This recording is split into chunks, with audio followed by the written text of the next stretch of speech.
The year was 2013. A teenager in one of Brazil's poorest corners types this on Facebook.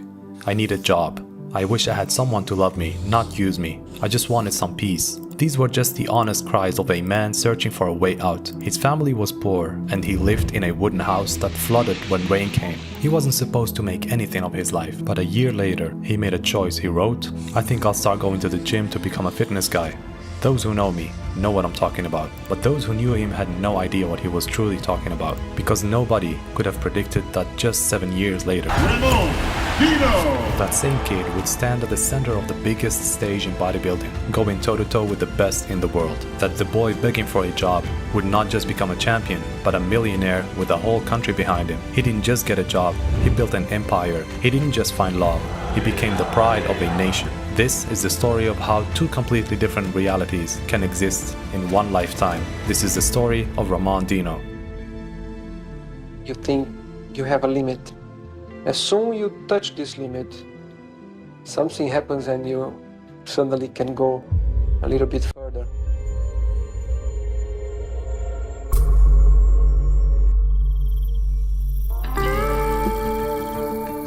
Far from big cities and opportunities, deep in the Amazon forest, Ramon Rocha Queiroz was born on February 9, 1995, in Acre, Brazil. He came into the world in a poor family, the youngest son of Francisco Hamilton and Susana da Silva. His parents separated when he was still a baby boy, leaving him to grow up mostly under the care of his father, a strict, religious man who worked hard to keep 4 of his sons away from the dangers that surrounded them. Minha mãe é separada do meu pai, então eu tive minha vivência toda com meu pai, mas nunca deixei de falar com ela, nunca deixei de responder ela nem nada. Minha mãe, né? As the youngest, Ramon often felt out of place. He had to adapt between different homes and family members, always searching for where he truly belonged. Watching his older brothers make mistakes, he grew up under pressure not to repeat them. Even simple games carried risks. Soccer was played barefoot on the rough asphalt, leaving his feet bloodied, but it was the only joy the kids had, and he loved it anyway. Rio Branco, a city surrounded by endless forests, was no easy place to grow up, especially for a family with limited means. Poverty was everywhere, jobs were sacred, and crime, gangs, and drugs ruled the neighborhoods. But Ramon's father had a tough reputation. People respected him, even feared him, and that gave Ramon a layer of protection. O pai era muito respeitado, mas mesmo assim ele queria evitar aquele tipo de contato com os donos da rua ali, né, que mandavam ali na rua. At school, Ramon looked bigger and stronger than the other boys, so much so that the classmates had thought that he was always older. Ramon, quando criança, ele sempre foi um menino muito extrovertido, ele sempre gostou de fazer amizade. Ele não tinha tanto assim conhecimento do que ele queria, mas ele já tinha um caminho meio andado, porque todo mundo falava, esse menino é diferente, esse menino é diferente. Então eu sempre fui assim, um cara bem família. Meus sonhos assim de criança era, eu quero ter uma família, eu quero ser um super pai, eu quero ter um carrão, né? Sonho de todo homem, na verdade, é isso. You love to rap, you love to write poems, you are very talented. E esse gosto musical veio por causa do meu pai, que desde pequeno meu pai sempre escutou vários tipos de música, vários artistas, e fui pegando gosto e tinha caderno e tal, ficava escrevendo as coisas que eu ficava pensando, ficava tentando fazer rimas, poemas com rimas e tudo. Então fui me apegando muito com isso. At just 14 years old, Ramon had no money for a gym membership, so he turned to the streets. Eu não tinha tantas condições, também não tinha um emprego, mas eu gostava muito de praticar esporte, né? Fui pra praça porque eu gostava de praticar musculação, mas não tinha dinheiro, porque o pai não tinha condições de bancar uma academia. Não tinha condições nem de fazer as coisas direito dentro de casa. Vai bancar a academia pra mim? Gostava de jogar bola, gostava de fazer calistenia, eu gostava de lutar. Eu ia embarcar pelo lado da luta, pelo UFC, e meu pai ainda falava assim, mano, eu não quero ver você apanhando lá, se esse cara te dar uma porrada no ringue, eu vou lá e subquebro ele também. Falava, acho que isso não é pra mim. Só que aí eu peguei mais pelo lado da calistenia. In the Xavier Maya neighborhood, he discovered calisthenics. With nothing but his own body weight, he turned bars, benches, and even broken playground equipment into his gym. He and his friends would meet at the local square park using anything they could find to train. Tu era o cara que fazia as bandeiras, essas porra? Isso. Caralho, cara. And despite having no real diet, no supplements, and no guidance, the change came fast, almost like his body was built for it. Ramon felt his strength rising, and every time he looked in the mirror, he saw a new version of himself. With each rep, with each set, his body transformed, and with it, a confidence he had never felt before. Depois que eu me olhei no espelho mesmo, que eu vi o tal diferença, eu falei, caraca, velho, é diferente mesmo. Nada assim no peito, braço inchado, veias e tal. Aí comecei a me exibir. Falava, rapaz, isso daqui é meu. Isso aqui é pra mim. After 3 years of calisthenics, fate stepped in. One day, while Ramon was doing pull-ups in the park, a local bodybuilder named Marcio Garcia noticed him. Curious, Marcia asked if he trained with weights, but Ramon answered, no, only calisthenics. Marcio was amazed. He could see right away that Ramon's genetics were something special. With the right guidance, this young boy could become a name in bodybuilding. Eu falei, vou tentar.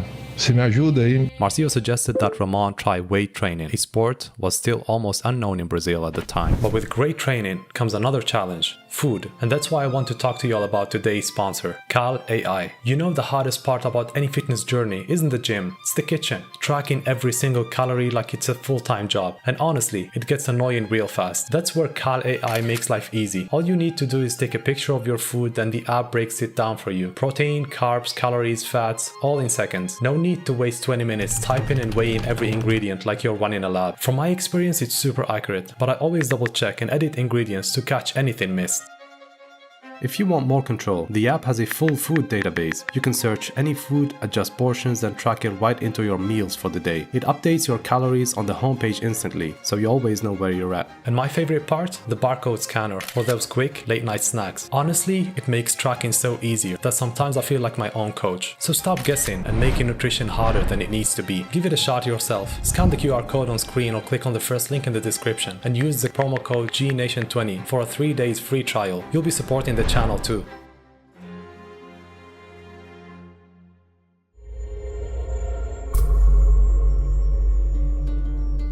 Marcio, who was working as an intern at a gym, began taking the 17-year-old Ramon there on his motorcycle, and when Marcio couldn't pick him up, Ramon would walk to the gym downtown as he only had enough money for a one-way bus ticket. Sometimes Ramon couldn't even train because they lived in a humble wooden house that would flood during certain times of the year, requiring him to keep watch over the rising waters. Despite these hardships, they trained together, sharing the challenges and dreaming of a life far away from their poverty. Marcio recalled inviting Ramon to his first competition at Português, but neither of them had the money to go. Marcio worked hard to find sponsors and was able to get them small support, like lunch and even a basket of food. Usually it takes a man years of training before he can even think about stepping on stage, but Ramon was different. His genetics were undeniable. Fiz minha primeira preparação e foi uma das coisas mais loucas assim que eu fiz, que foi ver meu corpo mudar e de uma forma muito extrema, né? Porque a gente já tinha uma genética que... One movement. Yeah. A couple of sets, just get... Esse aspecto do... Se pudesse fazer 100, eu faria. Porque, cara, chega lá e... Nossa senhora, chega lá e... Não gosto. He was still working. He was still in his dad's house. He would buy his own food with his job. He used to work in a supermarket. After just a few months of training, he entered his first show and shocked everyone. He defeated competitors who had been training for years and walked away with his first amateur trophy in men's physique category. Então eu me apaixonei pelo esporte. Eu falei, pô, isso daqui é muito meu, muito pra mim.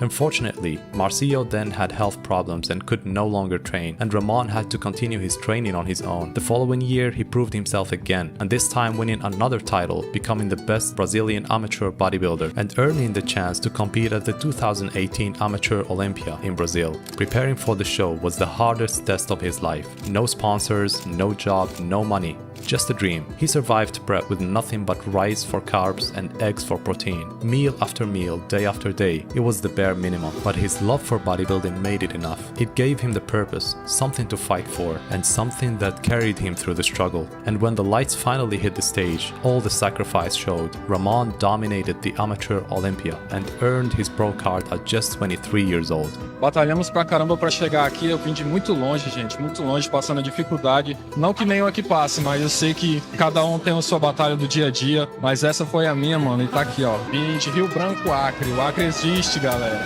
Despite earning his pro card, Life didn't suddenly get easier for Ramon. He was still the same young man without money or support needed to live like a professional bodybuilder. The dream felt further than ever. For 3 long years, he didn't step on stage. Many times he thought about walking away from it all. After he got his pro card, he went back to Acre, where he's from. Competi pra cá pra fora, o Olympia, achei que minha vida iria mudar, né? Não mudou muito. Fui indo e as portas começaram a se fechar e eu falei, caramba, será que é isso mesmo que é pra mim? Será que é o bodybuilder? And then COVID came too. So, I mean, nobody really believed in the sport to sponsor him. Eu deixei de competir, fui vivendo mais a minha vida rotineira mesmo, mas agora não tá me rendendo em nada, não tá acontecendo nada. Como é que eu vou poder ajudar minha família assim? Então meio que quase larguei o bodybuilder. But just when it seemed his journey was about to end, fate opened a door, an opportunity he never expected, one that would change his life forever.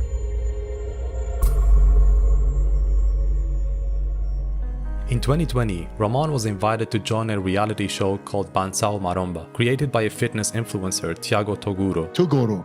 I know. You know him. Tattoos. Yes. Toguro. He has a place called Bodybuilding Mansion. It has really nothing to do with bodybuilding. It is more like an influencer kind of house. He just like helps people to just, to take off in their career. Como é que tu encontrou o Dino?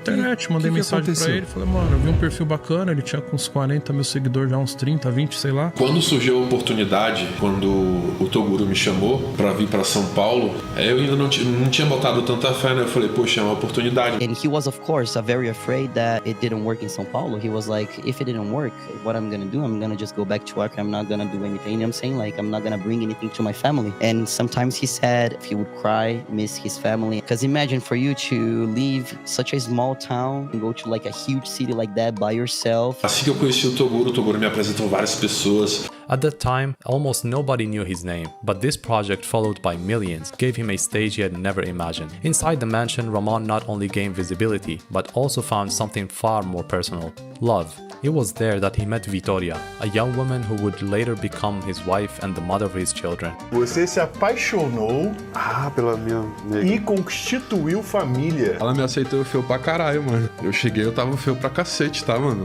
Pra ficar lá no quartinho, que era um quartinho que o Toguro tinha cedido pra gente, né? E aí... Corre! Abriu? Ai, gente! Abriu uma porta aqui. O Ramon não chegou ainda, não. Todo mundo tem curiosidade.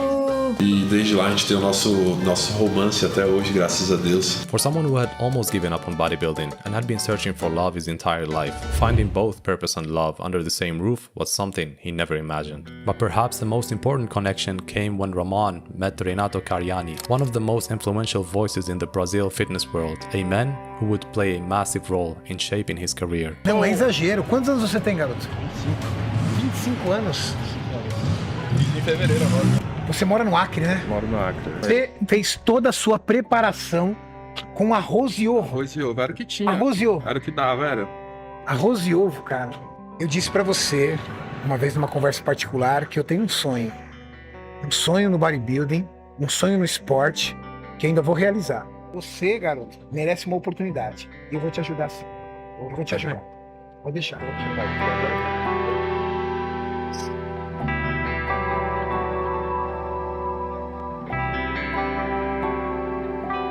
Fica tranquilo. Eu vou te ajudar. Mas por 2 motivos.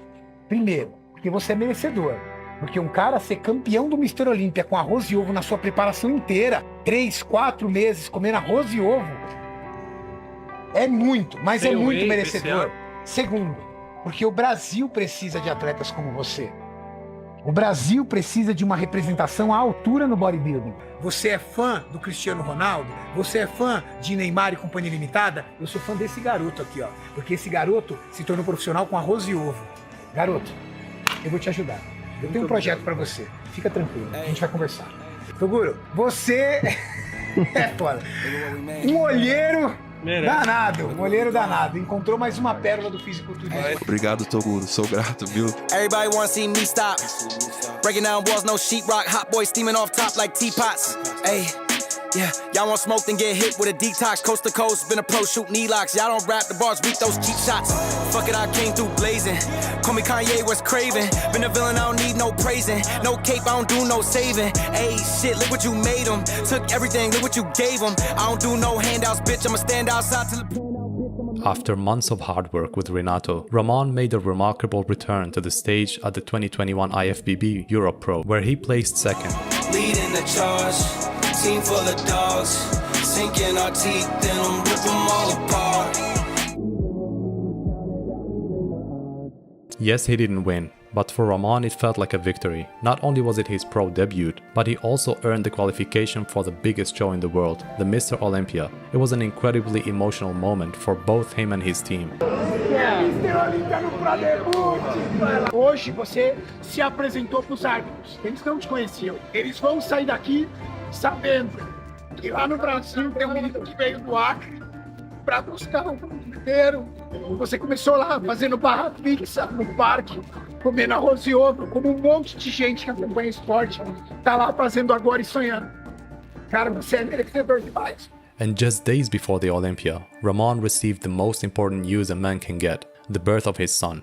A baby boy named Ravi. Becoming a father made everything even more special, giving him a deeper drive to succeed, not just for himself but his family. Hoje a gente tem um filho, que é uma coisa maravilhosa também que aconteceu na nossa vida, que trouxe um pouco mais de maturidade pra gente, um pouco mais de responsabilidade, né? And so, with a newborn son waiting for him at home, Ramon boarded a plane to America for the first time. The kid from Acre who once couldn't afford a bus ticket was about to stand toe-to-toe with the best in the world. O pessoal nos Estados Unidos, na Europa, na Ásia, vai falar da onde veio esse cara. A genética dele é uma das melhores genéticas que eu já vi na minha vida.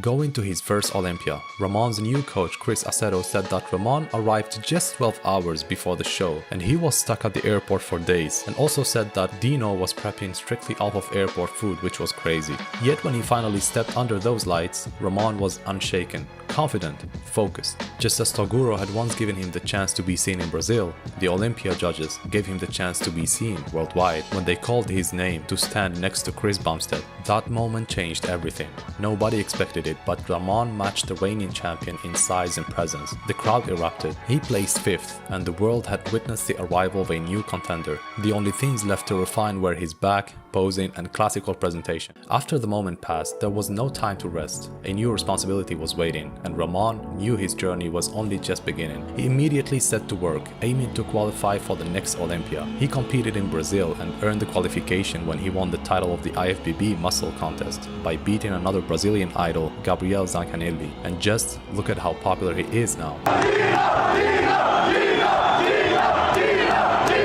Shortly after that, he traveled to Ohio and secured the 2nd place at the Arnold Classic, losing the title to Terence Ruffin, but placing ahead of the former Classic physique champion Breon Ansley, which made everyone start paying serious attention to his name.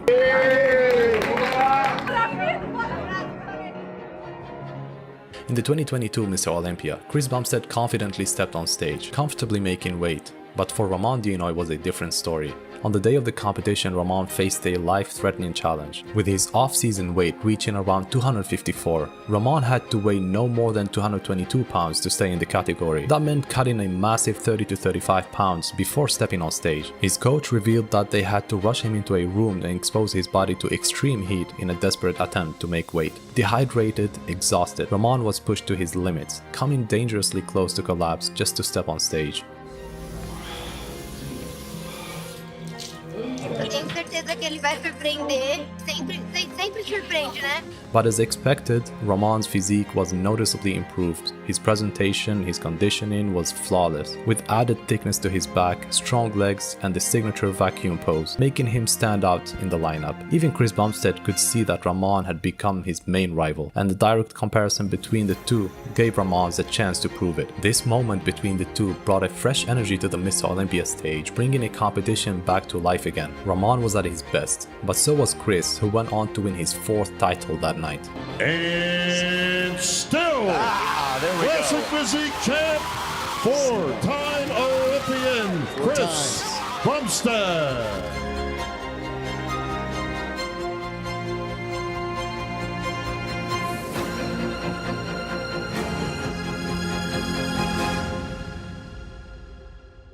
Finishing second in the world once again gave Ramon the confidence to head to the Arnold Classic with his sights set solely on the prize. Standing beside the statue of Arnold reminded him of the boy who once had nothing but a dream. O que aconteceu, Ramon? O que aconteceu?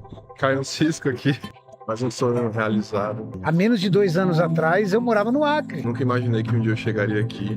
E olha só onde é que a gente tá, mano. On stage, Ramon dominated the lineup with his incredible 17.5 inches forearm, and it came down to him and Urs, who had an incredible physique but couldn't match Ramon's size. Ramon Dino! Dino proved that his success in Vegas was no coincidence, and he went on to win the most important title of his life, becoming the first Brazilian ever to win the competition.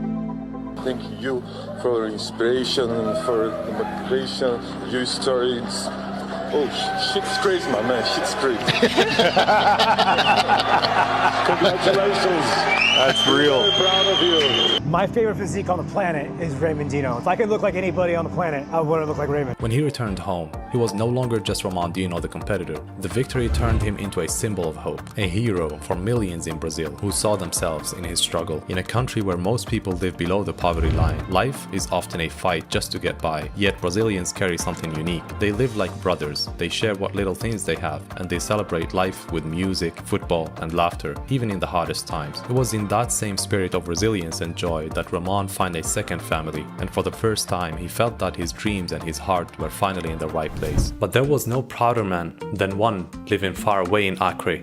Llegaste a mí como una luz de primavera, con aire puro que libera mi corazón.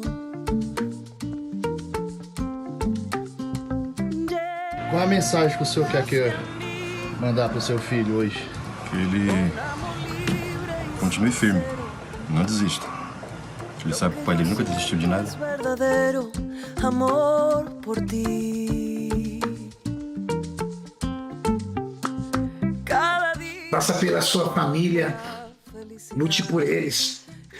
Ninguém olha por ninguém. A única pessoa que pode olhar pelo seu pai é você, filho. Mas ninguém. Não tem governo, não tem assistência social, não tem nada. Então toda vez que você descer para aquele ginásio de academia para fazer um treino, filho, lembra dele. It's not YouTube, man. Shit's crazy, my man. Shit's crazy. Despite being his main rival, Chris Bumstead took him under his wing like a brother, even traveling to Brazil to train with him. They became good friends despite struggling with communication, since Ramon's English vocabulary had only one word. Shit's crazy, my man!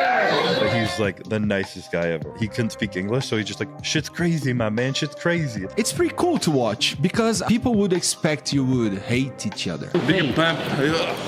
He talks to me and he has a lot of respect for me. We've like worked out together and we couldn't speak. You could just tell he like respected everything I was doing, was watching what I was doing, and was like really like conscious of it. So Falar ajuda de merda que ele me deu. You can see he has a good heart too.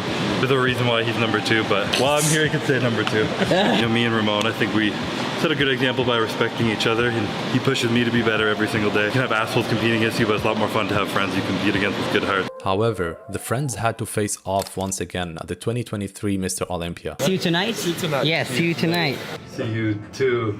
See you tonight. It's good there. A few inches later. Shit's crazy, my man. Ramon Dino!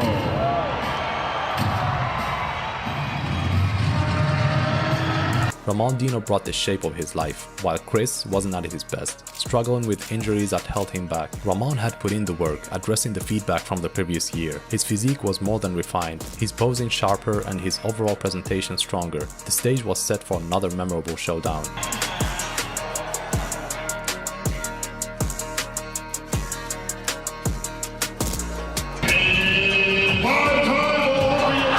When the results were announced, Chris Bumstead secured his 5th consecutive title, while Ramon took a 2nd place. It was a thrilling contest that showcased how far Ramon had come. The judges even noted that Ramon outshined Chris in some poses, like the back double biceps. He was pretty close this year. He was a lot closer, yeah.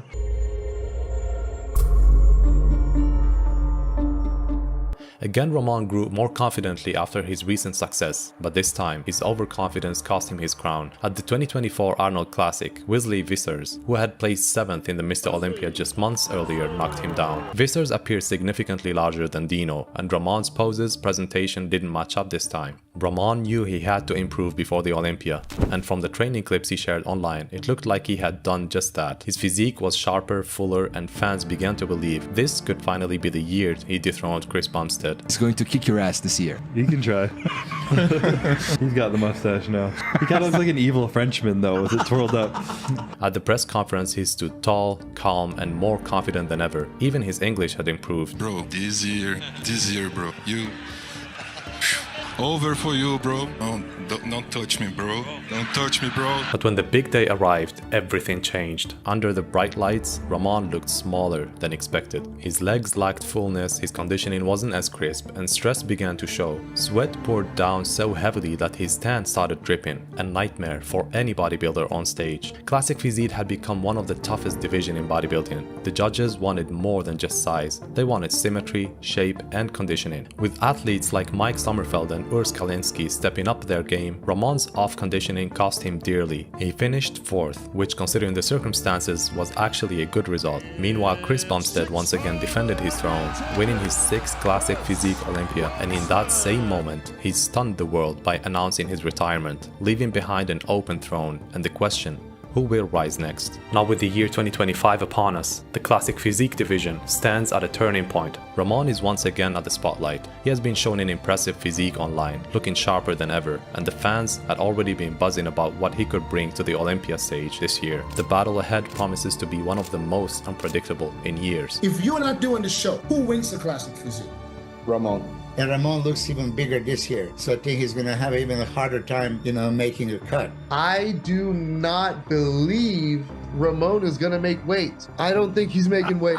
Meanwhile, Urs shocked the bodybuilding world by stepping out of Classic and announcing his move to the Open division. His decision even inspired Ramon himself, who admitted that one day he dreams of doing the same thing. But for now, his eyes are locked on one goal, to become a Classic Physique champion. You have tasted second place, second place, second place. And when that first time comes, it's going to be amazing. It's going to be incredible. Thank you, bro.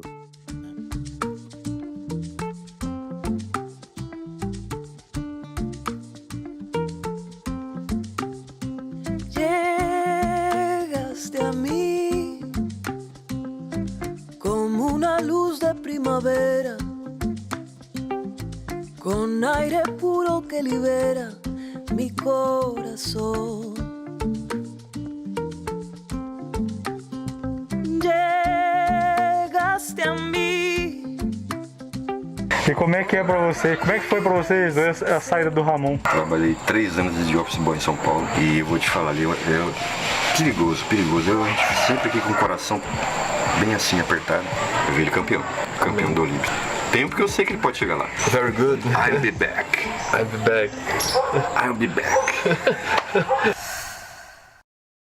From the deep Amazon jungle of Acre, a place where even imagining becoming a champion felt impossible, came a boy who refused to give up. Life gave him every reason to stop, but he held on. Ramon turned what once seemed unreachable into his reality. He went from a life of poverty to building an estimated net worth of more than $5 million. Today, Ramon has his own clothing brand, supplements, and a fitness project. The kid who once had nothing now stands as a symbol of hope for Brazil. His greatest victory is showing millions of kids out there, kids who feel small, forgotten, or trapped by their circumstances, that dreams do come true. If you believe, if you work, and if you never let go of hope, you will write a story of your own, just like he did. Espero que tenham gostado. Se cuidem. Valve Paz.